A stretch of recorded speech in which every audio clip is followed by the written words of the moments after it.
Inspirasi untuk memulai bisnis Anda hanya di YouTube channel Kamu Bisa.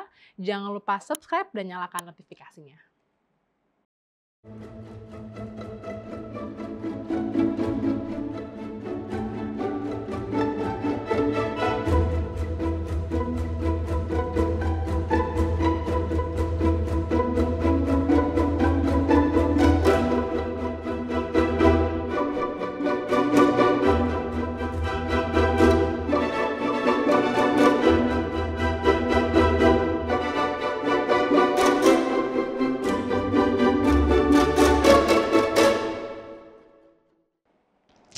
Selamat malam. Kembali lagi bersama dengan kami dalam program Kamu Bisa, karya mulia bisnis luar biasa, kerjasama dengan Hope Channel Indonesia, bersama-sama dengan ASI, Perkumpulan Profesional dan Pebisnis Awam Advent. Adapun topik kita pada malam hari ini adalah sangat luar biasa, mengenai peluang usaha ikan koi, luar biasa ya. Dan saat ini, pada malam hari ini telah hadir bersama-sama dengan kita narasumber praktisi, yaitu Ibu Sri Hardianti. Baiklah, halo Ibu Sri, apakah suara saya terdengar? Terdengar dengan baik. Puji Selamat malam Tuhan. Tamara, selamat malam teman-teman narasumber ahli, dan selamat malam pemirsa. Baiklah, wajahnya sangat ceria sekali ya Ibu Sri hari ini ya. Udah nggak sabar nih mau membagikan kepada kami mengenai ikan koi ya Ibu ya. Baiklah, siap Ibu, nanti kita akan tanya-tanya kembali. Dan saat ini juga telah bergabung bersama dengan kita narasumber ahli, yaitu kita ada Bapak Daniel. Halo Pak, selamat malam. Selamat malam, Tamara. Selamat malam semua narasumber dan para pemirsa. Wah, kalau dilihat backgroundnya udah ada ikan-ikan ya Pak, ya sudah siap ya dengan ikan koi kita pada malam hari ini ya Pak? Iya. Baiklah, terima kasih Pak Daniel. Selanjutnya ada Pak John Lee juga. Halo Pak, selamat malam. Selamat malam Tamara, selamat malam teman-teman narasumber, selamat malam pemirsa yang sedang mengikuti acara di rumah. Baik, puji Tuhan Pak. Dan saat ini juga ada Ibu Anjeli yang akan menyusul datang pada saat ini. Dan saya mengucapkan selamat malam kepada kita semua.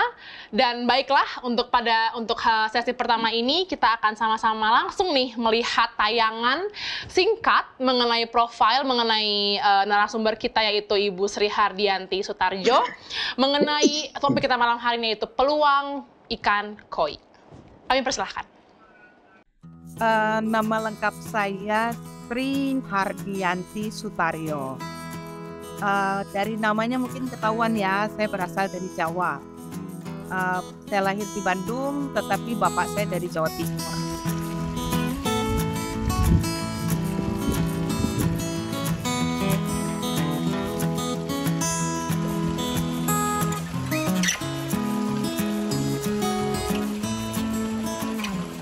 Saat ini saya tinggal di Desa Tungoy 1, Kecamatan Lolayan, Kabupaten Kepulauan Mentawai, Sulawesi Utara.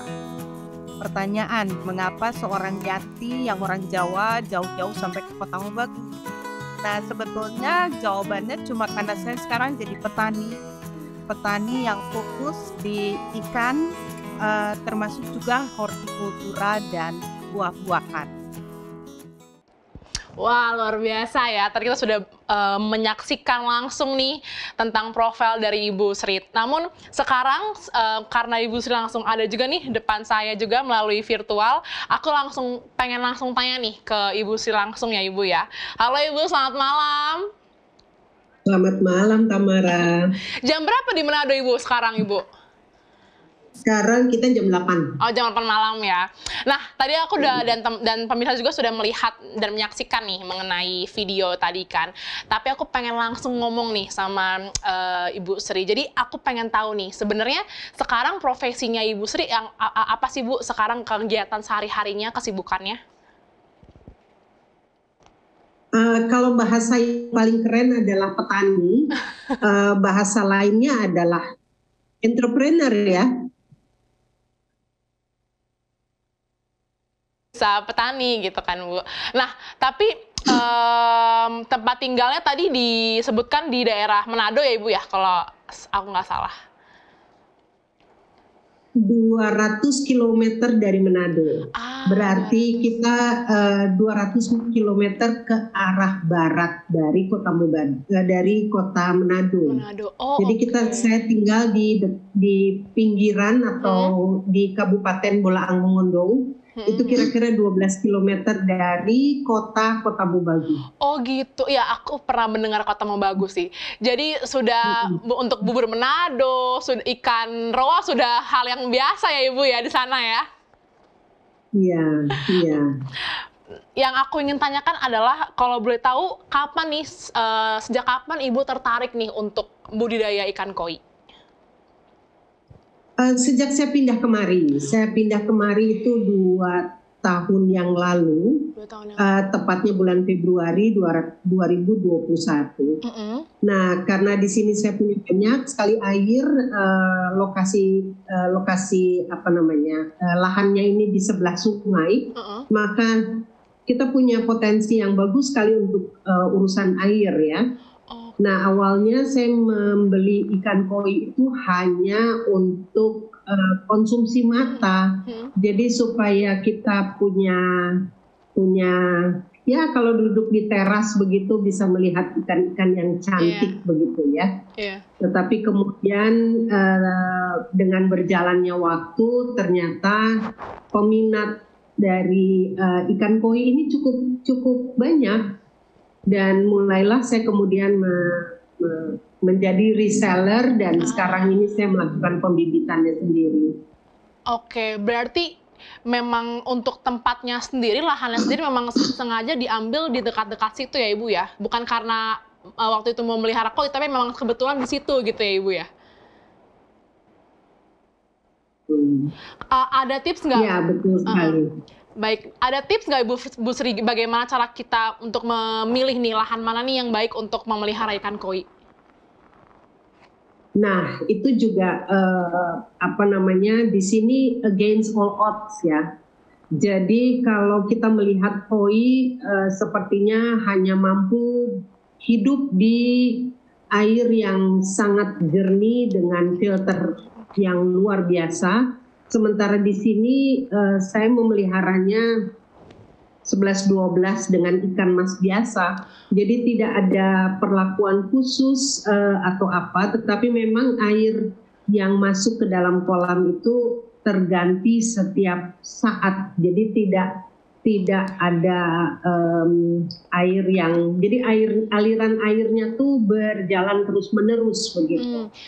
Intinya itu airnya harus jernih ya Ibu, harus kita ganti ya kalau contohnya memang kotor gitu ya? Sebetulnya bukan soal jernih atau tidak jernihnya, tetapi ada beberapa hal seperti pH, kemudian kekentalan PC lumpur, baru kemudian jumlah oksigen yang ada di dalam kolam itu minimum, kalau menggunakan alat ukur oksigen itu minimum ada 3 sampai 4. Itu minimum ya. Kalau di tempat saya itu 6 sampai 8 sampai 9 gitu. Tetapi minimum itu 3. Kalau menggunakan alat ukur jumlah oksigen di dalam air. Nah, di luar itu di tempat saya tidak ada perlakuan khusus dan saya tidak menggunakan filter. Oke, baik Bu. Tadi kan aku sudah mendengar banyak mengenai airnya dan segala macam. Nah, pertanyaan selanjutnya adalah cara pertama kali itu Ibu belajar dari mana Bu mengenai perkembangan ikan koi ini, belajar dari mana gitu untuk pertama kalinya sekali? Belajarnya? Iya. Sebelum saya menjadi petani saya adalah profesional dan latar belakang saya adalah psikolog. Jadi saya sama sekali 100% tidak mengenal soal ikan atau pertanian atau apapun, perikanan atau apa, sama sekali tidak mengenal itu.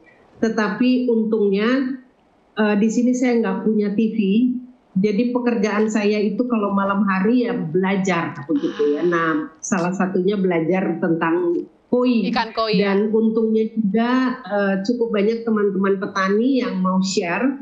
sehingga kita ada komunitasnya ya, jadi kita bisa diskusi, bisa belajar, bisa sharing, bahkan kita sampai barter begitu. Kalau saya nggak punya yang jenis apa, kemudian mereka nggak punya yang jenis apa, kita barter. Wah, seru banget ya Bu, aku baru dapat juga nih ilmu baru nih, ada bisa sharing sama para petani juga bareng-bareng ya. Dan untuk dapat bibit ikan koi itu dari mana Bu, bibitnya? Kalau pertama sekali saya beli. Jadi saya beli di perikanan, dinas perikanan. Ada yang dari dinas perikanan di Manado, ada yang dari Kota Mobagu, ada juga saya beli dari petani lain di Tondano, di Manado, di Kota Mobagu. Jadi sumbernya dari Dumoga juga ya. Dumoga itu kira-kira 40 km dari lokasi saya. Itu jadi sumbernya macam-macam gitu. Oke, berbagai macam sumber ya Bu ya, yang untuk mendapatkan bibit ini ya, betul. Berarti memang untuk mendapatkan bibit ikan koi ini nggak susah ya Ibu ya, bisa dijangkau lah jatuhnya ya, seperti itu ya Ibu ya. Ya, susah-susah gampang loh begitu. Oke, siap. Terima kasih Ibu, kita akan lanjut kembali. Namun sebelum kita berbincang lagi nih lebih dalam mengenai ikan koi, kita sama-sama menyaksikan cuplikan mengenai bibit ikan koi berikut.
Wah, luar biasa. Kayaknya seru banget ya untuk melihat tadi ada ikan di kolam-kolam, berenang-berenang. Dan sekarang kita akan melanjutkan kembali nih sesi tanya jawab kita nih, karena pasti pemirsa penasaran banget kan gimana cara memelihara, mengembangbiakan ikan koi tersebut kan. Baiklah, sekarang kita juga mengajak nih pemirsa untuk komen juga nih di section komen mengenai ikan koi. Mungkin ada pertanyaan atau mungkin ada pernyataan, dipersilahkan untuk di komen ya. Kita tunggu pemirsa. Langsung saja kita ke Pak John Lee. Halo Pak John Lee, selamat malam narasumber kita. Selamat malam ya. Ya, Pak John Lee, tadi kan kita sudah berbincang-bincang ya kepada sama Ibu Sri juga mengenai ikan koi, pemeliharaan ikan koi di Manado. Nah, bagaimana tanggapan Bapak setelah mendengar percakapan dan conversation yang tadi, Pak? Ya, sebetulnya budidaya air tawar itu termasuk di dalamnya adalah ikan-ikan hias. Jadi di samping budidaya air tawar untuk konsumsi, ada juga budidaya air tawar untuk ikan hias.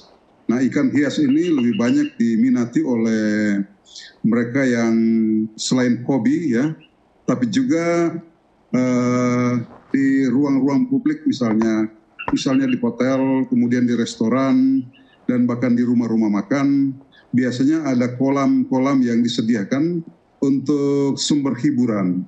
Jadi ketika orang datang ke tempat-tempat itu, mereka menikmati hiburan dengan menonton kecantikan, kemudian warna-warna yang menarik dari ikan-ikan hias termasuk ikan koi ini. Dan memang saat ini orang cenderung untuk mencari tempat-tempat yang tenang, tempat-tempat yang sejuk, untuk selain hiburan juga, tapi juga untuk menghilangkan stres.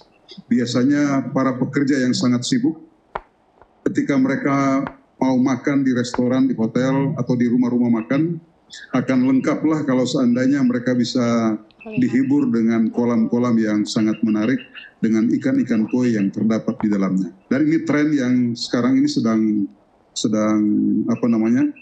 banyak. Iya, betul. Tetapi juga sebetulnya bisnis ikan hias ini, termasuk ikan koi ini, tidak hanya kita dapatkan lewat lokasi-lokasi tadi, tapi juga sebetulnya bisa di rumah-rumah, ya, di taman-taman, rumah-rumah pribadi. Itu sangat banyak yang membutuhkan, tapi banyak yang belum tahu, ya, banyak yang belum tahu. Sebetulnya nanti sebentar Ibu Sri nanti akan ceritakan sebetulnya kalau usaha-usaha seperti ini, kalau skala kecil, skala rumahan itu berapa sih sebetulnya biayanya? Misalnya kolam harus dibuat seperti apa, ukurannya seperti apa, kemudian berapa banyak ikan yang harus di dalam, kemudian teknik untuk pemijahannya, kemudian pembesarannya sampai ke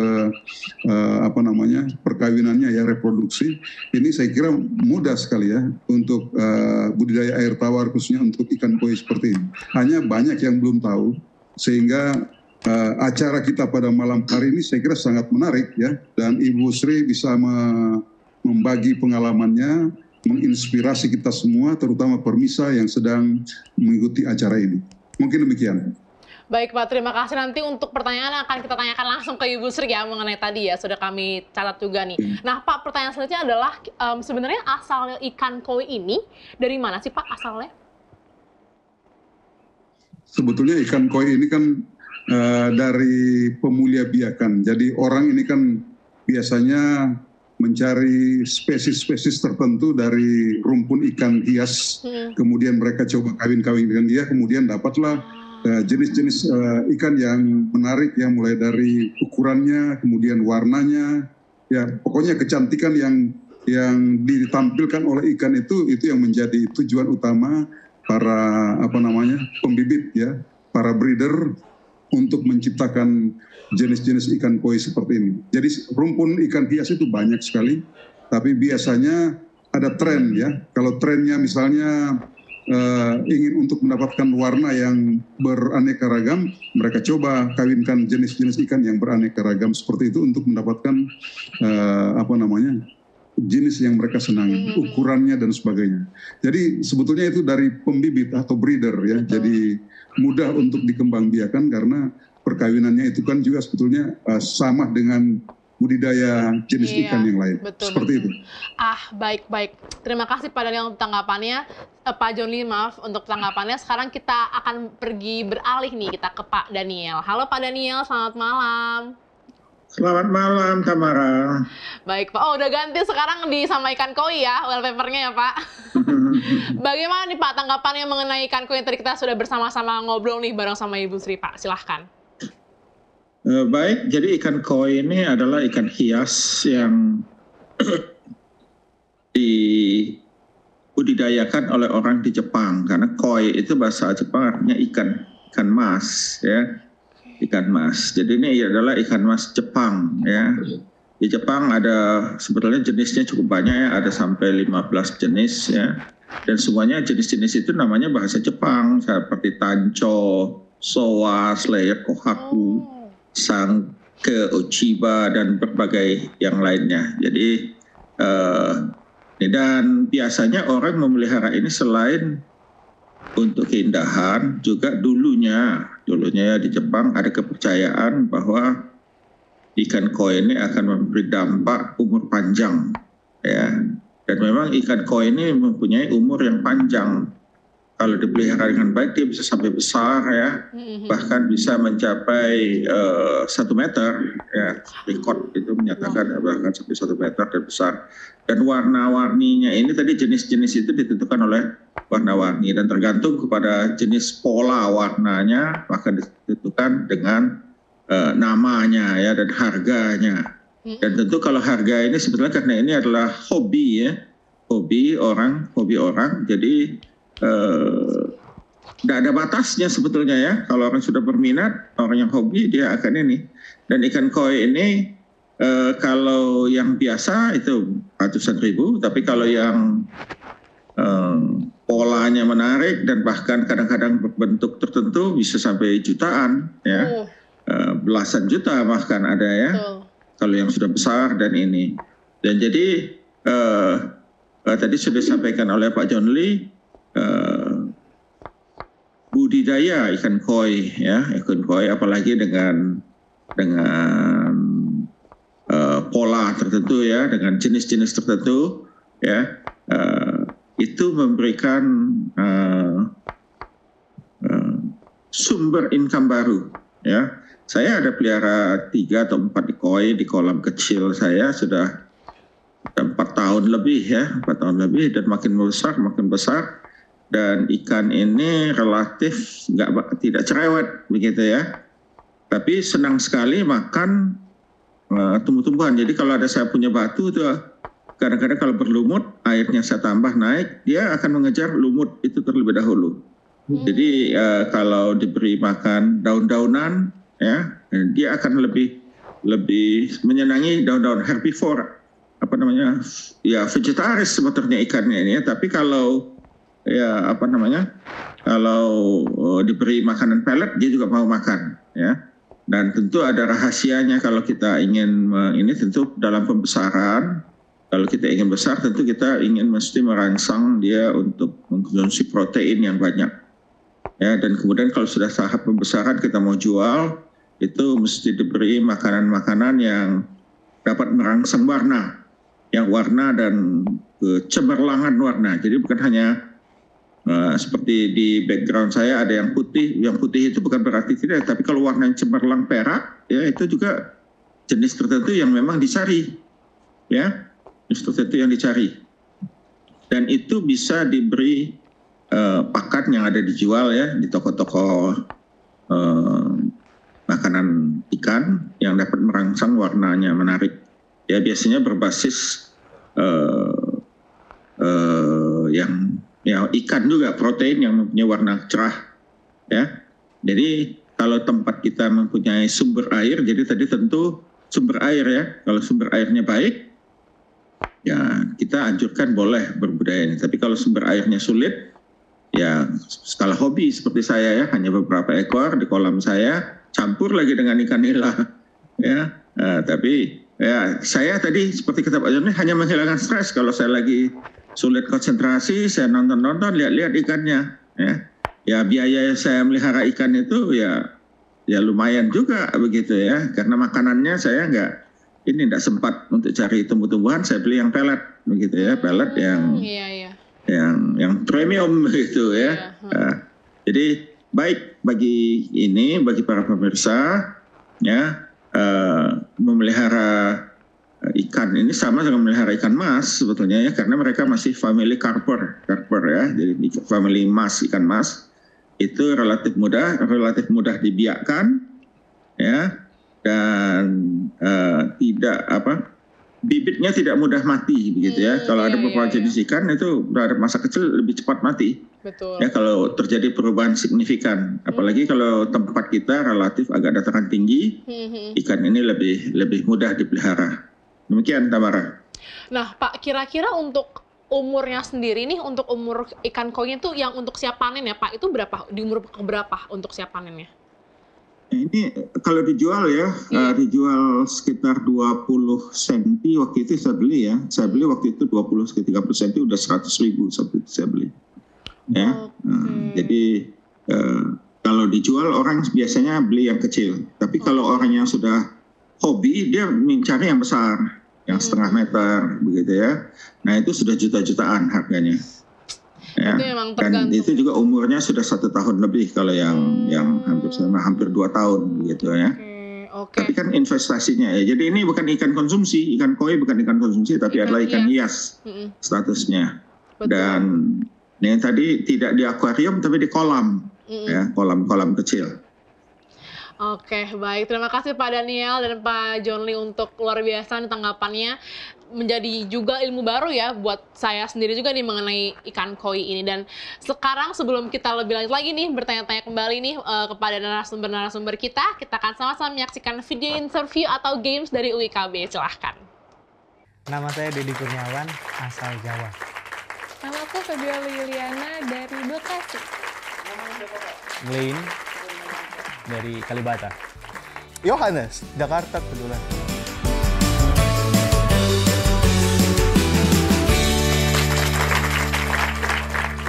Ikan yang artinya ikan karpet.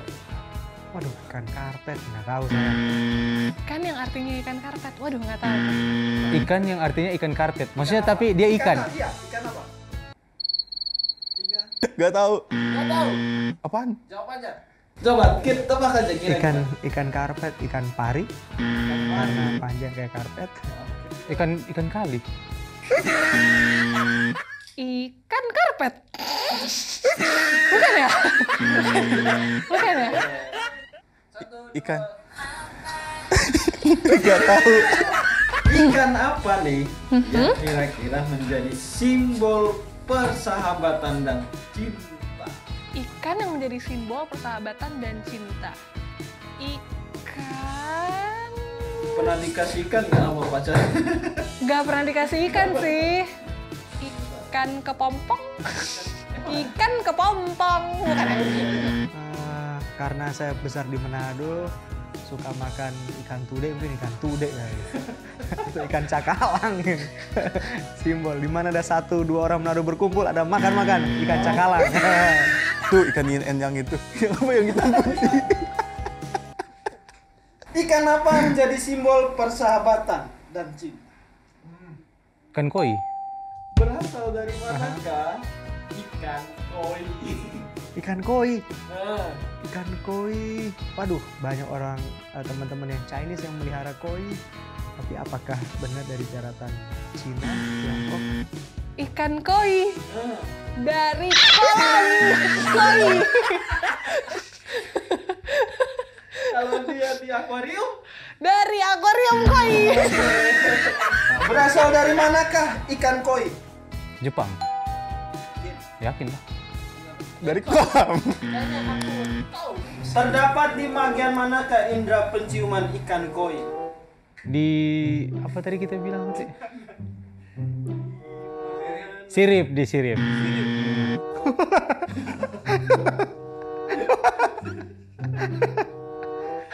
Ikan ini pakai insang. Di insang.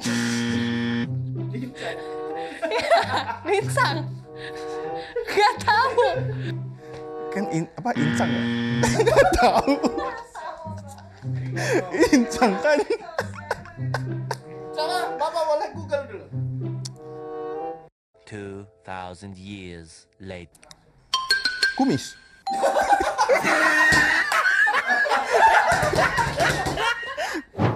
Saksikan Kamu Bisa. Karya Mulia. Ya, bisnis luar biasa. Hore!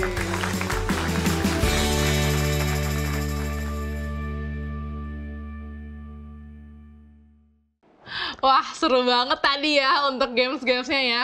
Ternyata aku juga baru tahu nih, ikan koi juga bernafas lewat kumis. Wah, itu menarik sekali ya. Dan dengan adanya games ini juga bisa bikin kita semua jadi aware mengenai ikan koi juga ya. Luar biasa, teman-teman. Nah, kita akan masuk kembali nih. Kita akan bertanya-tanya kembali nih sama Ibu Sri.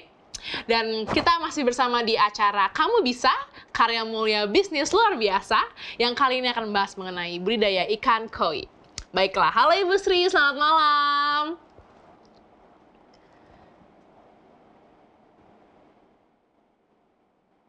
Oke, Bu Sri, aku ingin bertanya ya mengenai ikan koi kembali. Nah, sesuai dengan tadi apa yang Pak Joni sudah katakan, untuk ikan koi sendiri ini untuk skala rumahan ya, itu biayanya kira-kira berapa Bu untuk yang skala rumahan, berarti kan yang kecil-kecil aja begitu?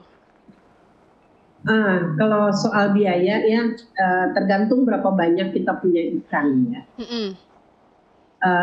Tetapi yang perlu dipikirkan, jadi betul kata Pak Prof Daniel tadi, ikan koi itu senang sekali makan tumbuh-tumbuhan. Nah, kalau di sini di tempat saya selain dikasih pelet, jadi kalau sehari-hari kita kasih pelet yang sama lah dengan ikan lainnya, dengan kandungan protein 30% ke atas. Nah, tetapi di antaranya sebagai, kalau kita sebutnya snacking begitu ya, buat snacknya itu mereka kita kasih saya nggak tahu nama ilmiahnya apa, tetapi dia adalah jenis jenis paku-pakuan yang ada di dalam air. Begitu dia tumbuh biasanya di antara padi. Nah, itu biasanya kita kumpulkan, kemudian kita tebar di di kolam, dan itu cepat sekali nih ikan memakan. Nah, kalau lihat di video sekarang ada bunga teratai, karena masih bibit, teratainya masih aman. Tetapi kalau sudah besar, itu kita tidak bisa lagi menanam teratai di situ, karena teratainya pasti dimakan dengan lahapnya oleh ikan-ikan yang besar ini. Nah, di tempat saya ikan yang paling besar itu beratnya sekarang 6 kilo ya. Nah, 6 kilo itu berarti ya mungkin hampir 1 meter. Nah, kalau model-model ikan yang sebesar-besar itu, begitu dikasih daun teratai dengan mudahnya dalam nggak usah kita bicara 1 minggu ya, kita bicara 3 hari aja udah habis gitu. Nah, tetapi kalau kita kasih pelet, maka pelet yang dengan 30% tadi itu harganya ya sekitar 500.000 ya, 1 karung isi 30 kilo. Nah, kalau kita punya ikan di kolam di rumah sekitar 10 ekor misalnya, maka 1 karung ini bisa kita pakai dalam waktu 1 bulan. Tetapi kalau di sini ada 100 ekor, maka 1 karung ini kita pakai tidak sampai 1 minggu. Jadi kalau bicara soal biaya, kembali lagi tergantung. Nah, tadi seperti yang Prof Daniel katakan, kalau mau menjual dalam udah waktunya untuk jualan, biasanya memang kita berikan makanan tambahan, peletnya kita ganti. Nah, pelet yang merangsang warna tadi itu harganya agak lumayan. 10.000 itu 500.000 begitu. 10 kilo 500.000. Nah, jadi kalau sehari-hari kita kasih pelet biasa, tetapi kalau jualan ya otomatis kita perlu memberi makanan baru atau makanan tambahan supaya warnanya menjadi lebih cantik dan pembeli tidak kecewa. Oke, baik Bu. Untuk bagaimana dengan teknik reproduksinya untuk ikan koi ini, Bu? Teknik reproduksinya seperti Pak John Lee dan Prof Daniel katakan, sebetulnya ini bukan sesuatu yang butuh teknologi luar biasa, enggak. Jadi yang pertama sekali adalah kalau di kolam induk itu saya campur antara betina dan jantan. Jadi kalau kita mau melakukan pemijahan, maka kita tentukan dulu kita mau ambil berapa banyak induk betina atau induk betina yang siap itu berapa banyak. Nah, katakanlah misalnya saat ini kita mau tiga induk betina. Nah, 3 induk betina itu jantannya minimum itu 1:5. Jadi jantannya saya kasih di tempat saya ya. Mungkin Prof Daniel dan Pak Joni bisa meralat kalau saya salah. Tapi kalau di tempat kita 3 induk betina, maka jantannya nanti itu adalah 15. Nah, bicara soal ukuran, biasanya ukuran induk betina itu lebih besar daripada induk jantan. Nah, baru kemudian kita pisahkan mereka selama 1 hari di satu istilahnya di sini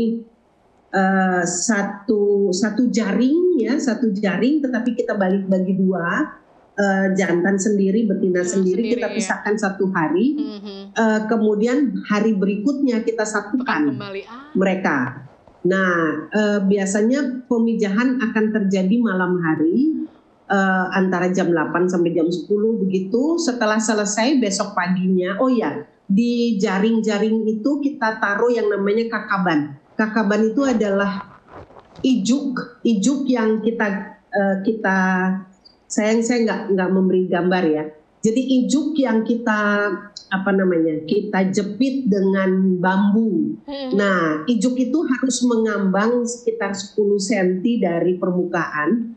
Disitulah tempat si ikan melepaskan telurnya, yang kemudian si jantan membuahi begitu. Nah, besok harinya induk-induk itu semua dipindahkan kembali ke kolam biasa. Yang biasa. Dan si kakaban itu dibiarkan selama 3 hari, karena setelah 3 hari telur-telur ini menetas. Nah, setelah menetas kita mulai memberikan telur. Jadi telur bebek atau telur ayam yang kita hancurkan itu sebagai makanan dari si ikan. Tetapi sebetulnya tidak harus langsung diberikan karena mereka masih punya egg yolk ya. Jadi pada saat menetas itu dia masih punya, perutnya agak gede kalau kita besarkan begitu, karena masih ada makanan. Nah, setelah 3 hari kita beri makan telur. Baru setelah seminggu baru kita pindahkan ke kolam pendederan. Wah, menarik sekali. Aku tadi pas dengar kayak, jadi memang ada layer-layernya begitu ya Ibu Sri ya. Nah, untuk Ibu Sri sendiri saat ini udah memiliki berapa banyak ikan Bu untuk ikan koi-nya? Kalau indukannya saya punya sekitar 100 lah. Oke, itu berapa kolam Bu? Disatuin atau ada berbagai macam kolam? Ada 2 kolam. Oke, kolam yang langsung besar begitu ya, jadi langsung 50-50 begitu ya Ibu ya, untuk indukannya? Ya sekitar lah. Enggak dihitung dengan baik dan benar, tetapi sekitar begitu. Oke, nah Bu, pertanyaannya aku menarik sih, karena beberapa ikan yang kita ketahui itu memiliki berbagai penyakit ya. Nah, kalau contohnya ikan koi sendiri ini, apakah Ibu yang punya Ibu sekarang ini apakah pernah mengalami gangguan penyakit, Bu? Puji Tuhan jangan sampai. Iya. Karena kalau ikan koi sama dengan ikan seperti yang disebutkan oleh Pak John Lee dan Prof Daniel, ini kan jenis karper. Iya. Sangat rentan terhadap satu virus namanya HPV ya. Nah, si virus ini begitu satu kena, dia satu kolam akan mati semua. Wah, menular ya berarti Ibu ya? Sangat. Oke. Apakah ada cara untuk menanggulangi itu atau mungkin kita preventifnya gitu Bu? Kalau saya di sini preventifnya dengan cara yang tradisional ya, jadi secara rutin lah, 2 minggu sekali, seminggu sekali itu kita kasih tumbukan daun pepaya dan kunyit. Kemudian yang kita tumbuk secara halus, kemudian airnya kita campurkan ke pakan, dan kemudian itu secara rutin kita berikan. Nah, juga termasuk kita beri probiotik yang kita buat dari air kelapa dan gula merah. Oke.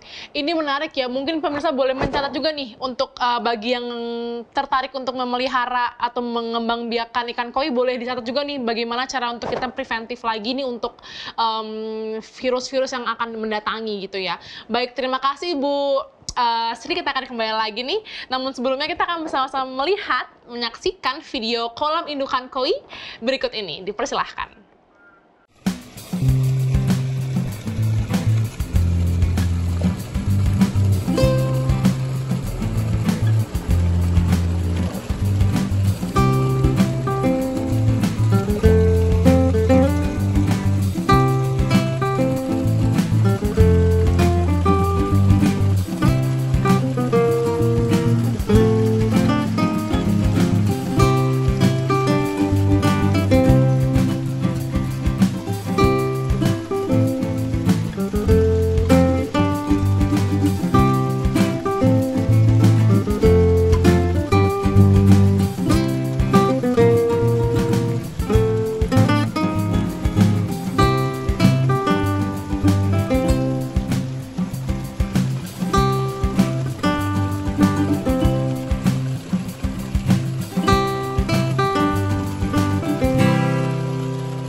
Puji Tuhan, luar biasa tadi cuplikan yang sangat menyegarkan juga ya. Banyak sekali ikan koi yang kita bisa lihat juga, jadi benar-benar menyegarkan mata juga nih sebenarnya.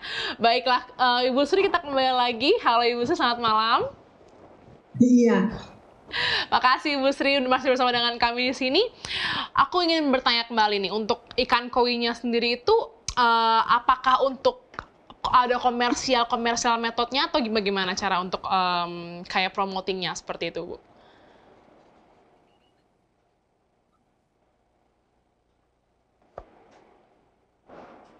Halo Ibu Sri. Ya.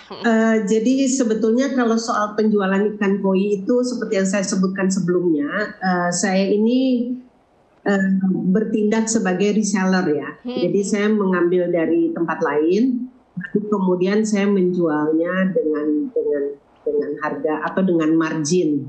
Nah, tetapi sekitar kira-kira ya setengah tahun 4 bulan yang terakhir ini kita mulai melakukan pembibitannya sendiri. Nah, kenapa saya masuk juga di koi tadi? Karena ada air, ada kolam, dan ternyata di Kota Mubagu dan sekitarnya, jadi sampai ke Dumoga, sampai ke Modo Inding, sampai kemana itu. Jadi Kota Mubagu dan sekitar ini apa yang namanya? Jadi hampir setiap rumah itu punya kolam. Kolam kecil dan besar begitu ya. Nah, kolam-kolam ini diisi dengan ikan segala macam. Ada mujair atau ada nila, ada ikan mas biasa, ada ikan mas warna, ada juga ikan koi. Okay. Nah, lucunya di beberapa kolam ini kenapa isinya macam-macam? Karena mereka suka sekali dengan ikan yang segar. Jadi kalau konsumsi pun, kalau belanja di sini misalnya, itu diusahakan tetap hidup, misalnya nila begitu, tetap hidup, kemudian dibawa pulang supaya nanti kalau pada saat mau makan, itu cuma tinggal ngambil dan masih segar. Nah, tetapi karena lokasinya di sebelah rumah atau di teras atau di dalam rumah, ingin juga ada yang cantik-cantik begitu ya. Nah, jadi kalau saya ditanya pasar di Kota Mubagu itu seperti apa, saya bisa kategori yang datang ke tempat saya paling tidak itu ada 3 kategori. Kategori pertama itu adalah saat ini adalah reseller, jadi saya sekarang juga menjual kepada pedagang perantara. Kedua itu adalah hobiis ya. Nah, kalau hobiis itu betul-betul memilih warna dan berani bayar gitu. Jadi itu kalau hobiis itu berani bayar. Nah, satu lagi itu adalah yang cari ikan yang penting bisa menghilangkan stres yang disebutkan oleh Prof. Daniel tadi bahwa atau Pak Jonli tadi bahwa orang cuma pengen lihat-lihat aja gitu. Nah, buat konsumsi mata ya. Nah, biasanya kalau yang kategori ketiga ini itu memilih koinya sangat berbeda dengan yang hobiis tadi begitu. Kalau reseller ya otomatis dalam jumlah besar, yang penting sehat dan gesit dan ukurannya berbagai, warnanya berbagai, mereka pasti ambil. Oke. Baik Bu Sri, ini kita dapat satu pertanyaan nih dari pemirsa di kolom komentar nih.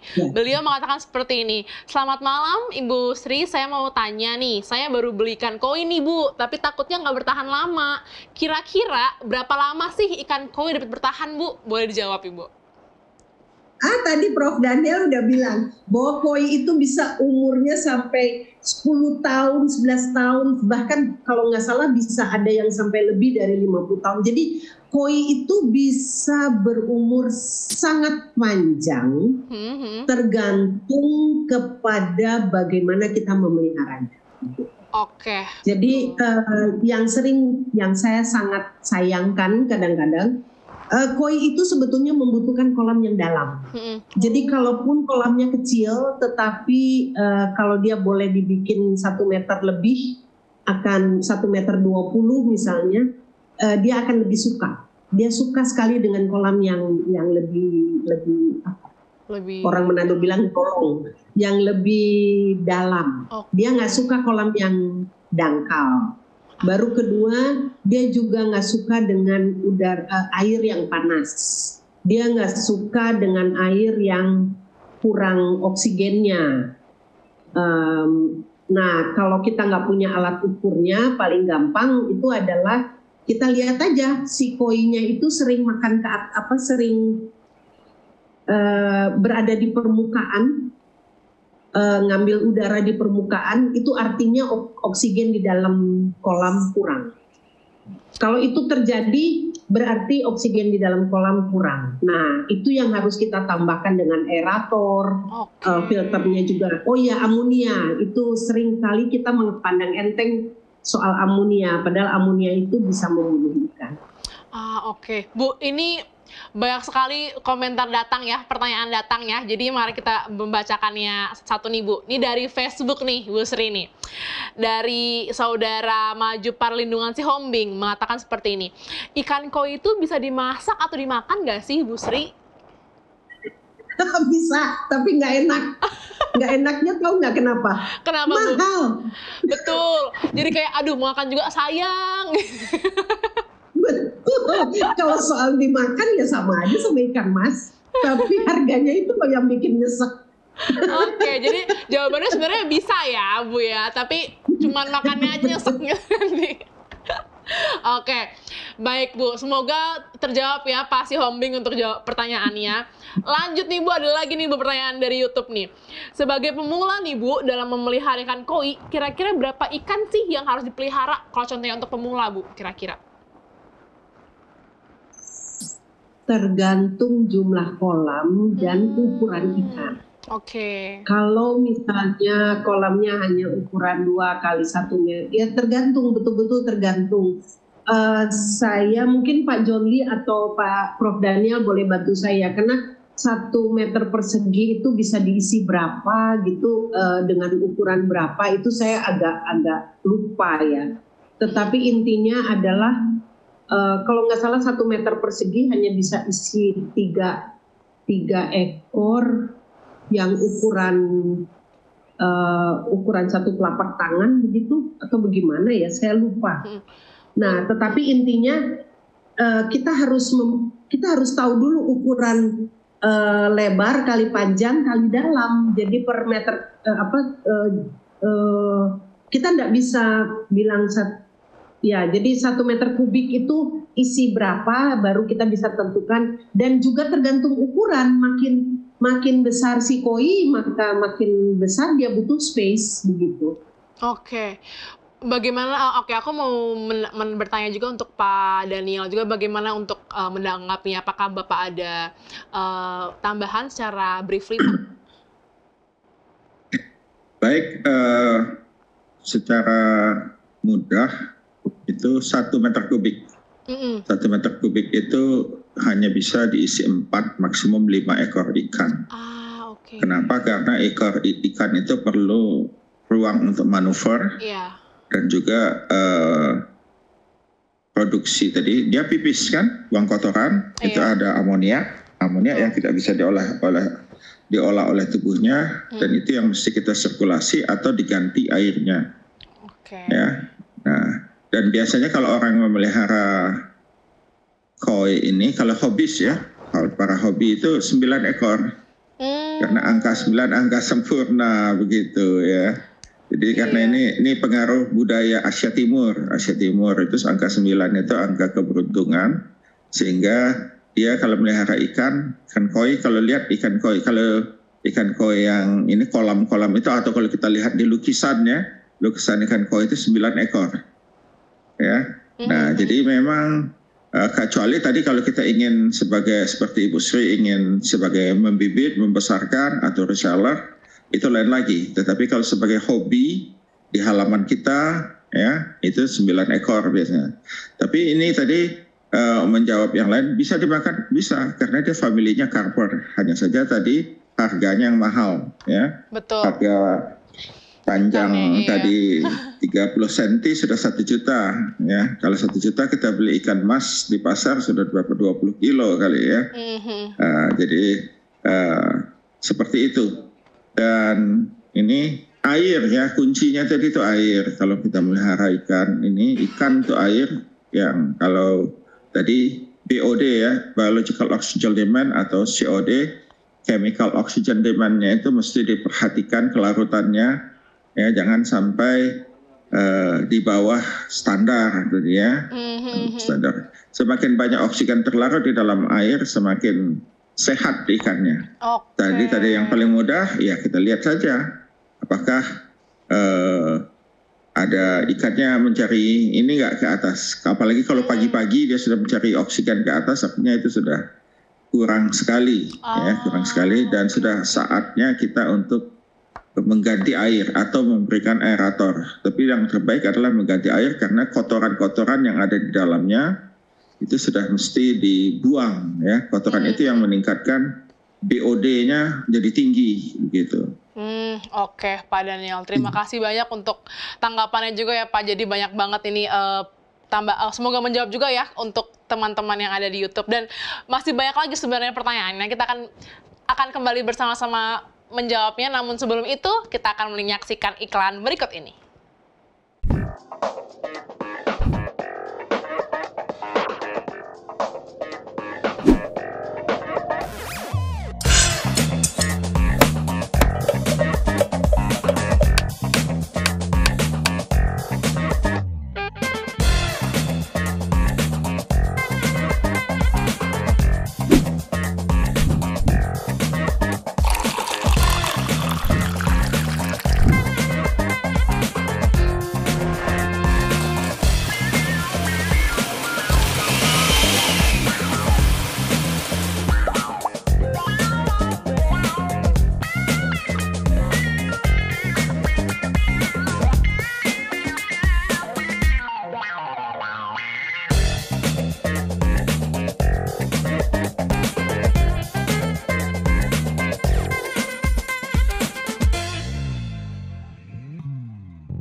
Baiklah, luar biasa cuplikan yang telah kita tayangkan tadi mengenai iklannya. Dan lanjut di sini, apakah Ibu Sri masih bersama dengan kami, Bu? Halo, Ibu. Ya, masih, Tamara. Mantap, Ibu. Aku akan membacakan kembali nih untuk pertanyaan-pertanyaan yang datang dari teman-teman kita, pemirsa dari sosial media. Pertama ada dari saudara Rile Silalahi. Dia bilang seperti ini.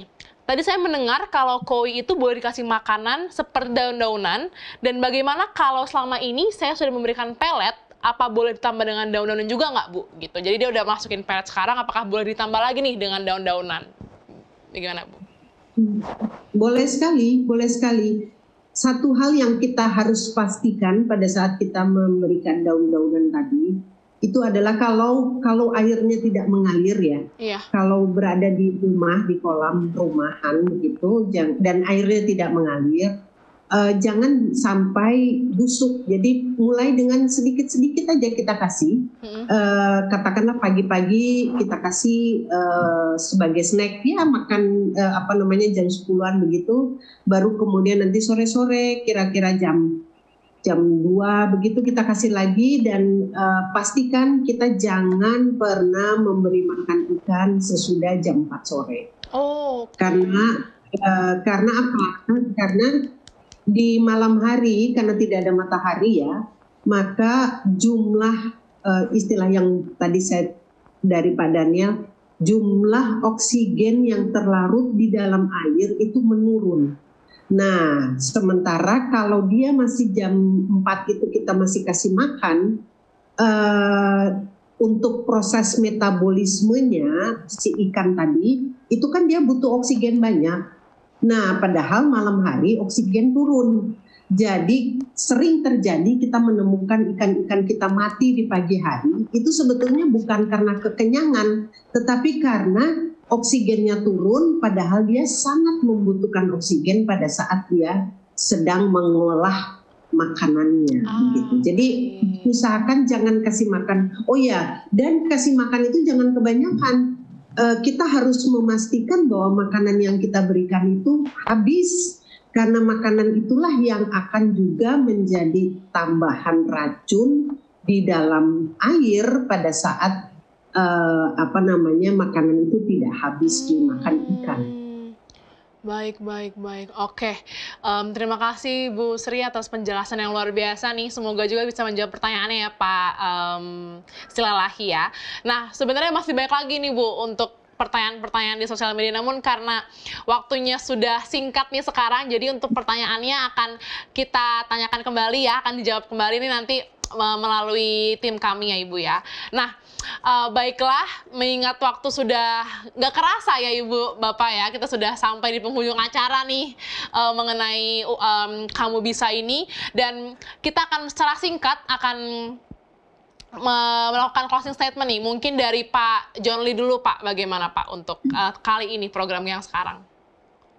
Baik, untuk budidaya ikan air tawar, khususnya untuk ikan hias jenis koi, sebetulnya ada segitiga emas yang perlu diperhatikan oleh para pelaku dan mereka yang pendatang baru, yaitu memilih bibit yang baik atau breeding ya, seleksi bibit yang baik, kemudian perkembangbiakannya harus ditangani dengan baik sehingga menghasilkan jenis koi yang terbaik. Kemudian yang satu adalah feeding atau pemberian pakan yang sangat selektif dan tidak mengganggu perkembangan dan pertumbuhan ikan koi ini dengan apa yang disampaikan oleh Ibu Sri tadi. Jadi jangan terlalu banyak, kemudian berikan sesuai dengan kebutuhan, karena kalau sudah berlebihan akan membuat racun dalam kolam dan ikan akan mati.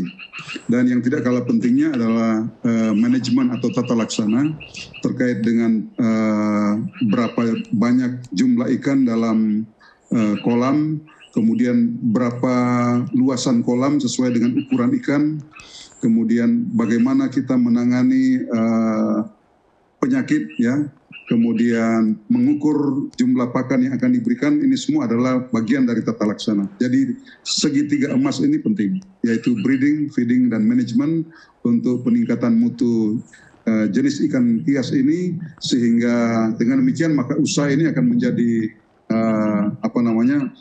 menjadi sangat maju. Kemudian ditambah lagi dengan manajemen pemasaran yang baik, maka pasar juga akan tercipta, dan dengan demikian maka permintaan akan terus meningkat. Demikian. Oke, mantap Pak. Terima kasih banyak. Segitiga emas ya, luar biasa. Ya.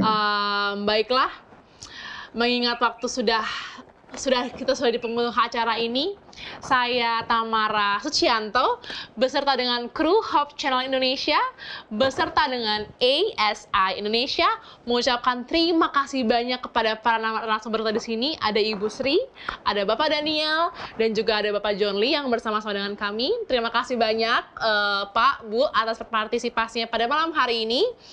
Kami juga mohon maaf kiranya jika ada kesalahan ucapan ataupun tingkah laku kami selama ada penayangan ini. Semoga tayangan kita pada malam hari ini saksikan bersama-sama dapat bermanfaat bagi kita semua. Jangan lupa saksikan Kamu Bisa.